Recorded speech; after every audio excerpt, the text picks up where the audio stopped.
Will Trump face a government shutdown on his 100th day? While we've all been focused on the disaster of the Republican failure to repeal Obamacare and what that means for tax reform, a deadline is fast approaching. Last December, Congress passed a continuing resolution to keep the government funded. The trouble is, it runs out on April 28. That means that Congress has exactly 1 month to figure out a budget, pass another continuing resolution, or face a government shutdown. The timing is interesting. Trump's 100th day in office hits the very next day, April 29. On Friday, I suggested that we might have just witnessed the worst week ever for a first-term president. Walter Shapiro was thinking along the same lines. From James Comey's artfully cloaked shift in last Monday's congressional testimony to the head for the lifeboat's abandonment of Trumpcare on Friday, it is hard to recall a president who has had a worse week without someone being indicted. Similarly, as we head towards Trump's 100th day in office and a possible government shutdown, here's how a Republican strategist summed things up. No administration has ever been off to a worse 100-day start, said Steve Schmidt, a longtime Republican strategist who served as a counselor to Vice President Dick Cheney. Today, AG Sessions attended the WH press briefing to threaten so-called sanctuary cities. David Kurtz nailed it with his commentary. Perhaps the White House had planned all along for Attorney General Jeff Sessions to make an appearance at today's press briefing to rail against sanctuary cities.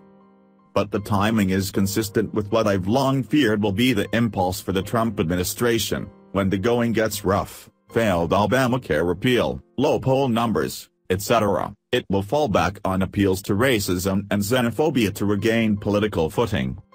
With so much incompetence taking root, it's not difficult to envision a scenario where those base appeals must become more amped up, extreme, and scurrilous to be effective.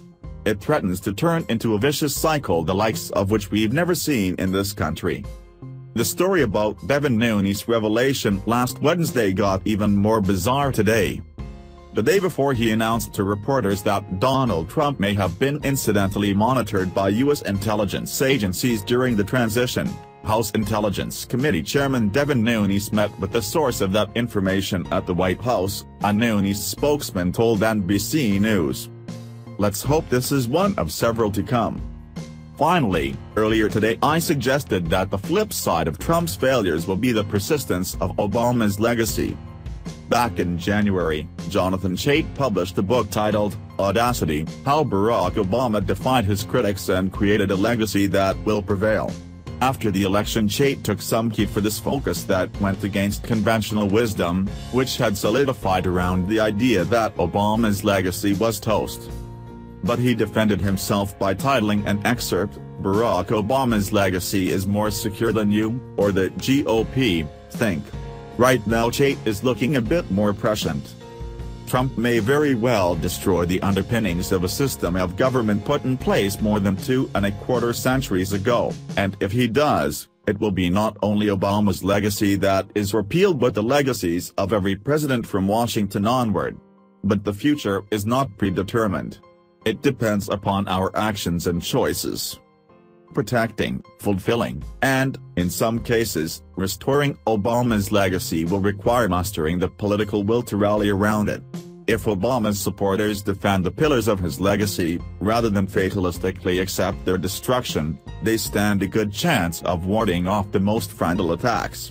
And where they fail, and Obama's achievements are repealed, then they can set out to repeal the repeal when the opportunity presents itself. And it will. Previous generations of Americans knew times when it seemed impossible to imagine slavery might be abolished, women given the right to vote, business subject to any government regulation. Progress tends to come in great dramatic bursts of action and then recede. Barack Obama's presidency represented one of those great bursts. His was a vision and incarnation of an American future. His enemies long tourist toward a past of rigid social hierarchy, with a threadbare state that yields to the economically powerful. He, not they, represents the values of the youngest Americans and the world they will one day inhabit, and they inhabit.